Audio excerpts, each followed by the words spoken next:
Bismillahirrahmanirrahim.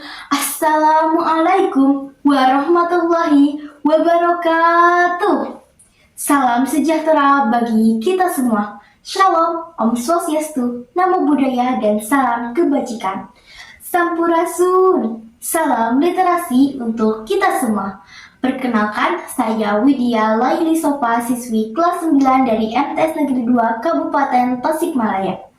Pada kesempatan kali ini, saya akan membawakan topik bertutur berjudul Menjadi Generasi Z yang cerdas di tengah arus digital penyongsong masa depan menuju generasi emas Indonesia.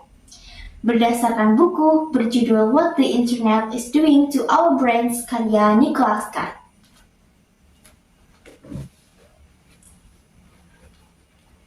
Dan inilah bukunya.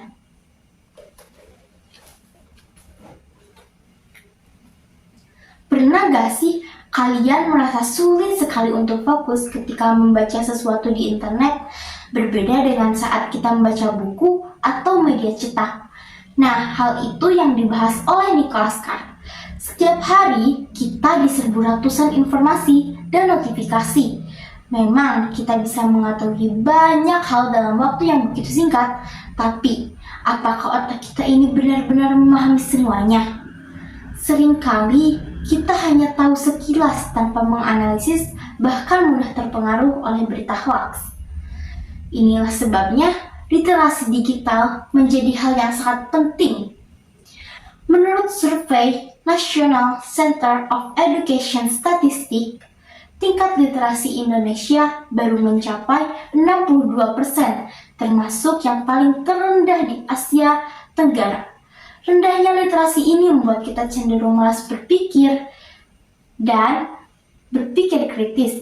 Bayangkan seperti taman indah namun lama tak dilewati. Jalannya tertutup rumput dan semak. Begitu pula otak kita. Jika jarang digunakan untuk berpikir mendalam, koneksi antar neuron akan melemah. Akibatnya, kita sulit mencerna informasi yang sangat kompleks. Dalam buku The Shallows, What the Internet is Doing to Our Brains menjelaskan bahwa cara berpikir manusia bisa berubah karena kebiasaan digital loh. Dari sudut pandang neuroscience, otak itu lentur banget atau istilahnya neuroplasticity. Artinya bisa beradaptasi dengan kebiasaan yang baru. Ketika kita terbiasa scroll cepat dan berpindah-pindah fokus, otak pun mulai belajar untuk berpikir cepat tapi dangkal. Kita jadi sulit bertahan lama saat membaca buku atau merenung. Teknologi ini bisa menjadi penjaga atau juga bisa menjadi penjahat. Akan menjadi penjaga jika kita cerdas dalam digital, bukan sekadar bisa memakai gadget seperti handphone atau laptop, tapi juga mampu berpikir kritis dan berperilaku etis dalam menggunakannya. Namun, tanpa sikap itu, kejahatan digital mudah sekali untuk mengikuti kita. Teknologi memang dirancang untuk mempermudah hidup, tetapi jangan sampai membuat kita terus-menerus bergantung penuh padanya. Karena sejatinya, teknologi ini hanya membantu manusia, bukan untuk mengalihkan peran dan kemampuan manusia pada zaman ini. Sebagai generasi Z, kita tumbuh di tengah derasnya arus digital. Contohnya, saat pada pandemi COVID-19, kita harus cepat beradaptasi dengan dunia. Coba, kita dipaksa untuk serba daring. Tapi di sisi lain, banyak pelajar yang mulai malas membaca, menulis, dan menganalisis. Ini tantangan besar bagi generasi kita. Untuk meningkatkan kemampuan literasi digital tersebut, saya mengajukan dengan 3 metode sederhana, yaitu AI, alasan, isi, dan hikmah. Alasan mengapa kita harus membaca buku, isi dari buku tersebut, dan hikmah dari membaca buku tersebut.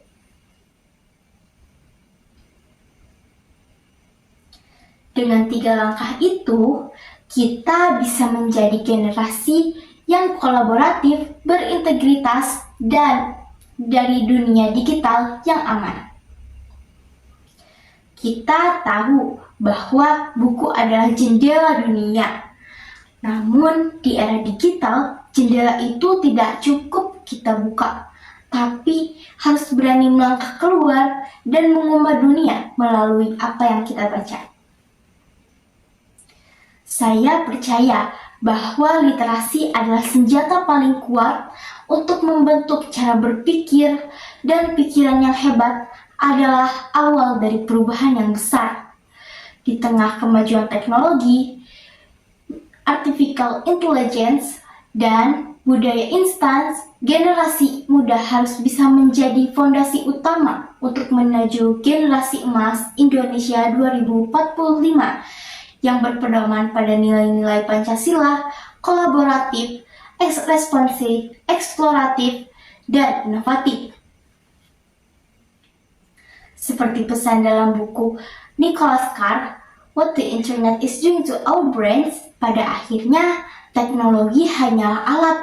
Kita yang menentukan apakah ini akan menjadi buruk atau akan menjadi benar. Gunakan internet untuk menebar kebaikan, menyebarkan ilmu, menebarkan inspirasi.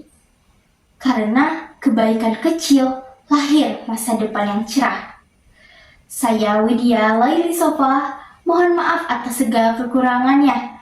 Wabillahi taufiq wal hidayah. Wassalamualaikum warahmatullahi wabarakatuh.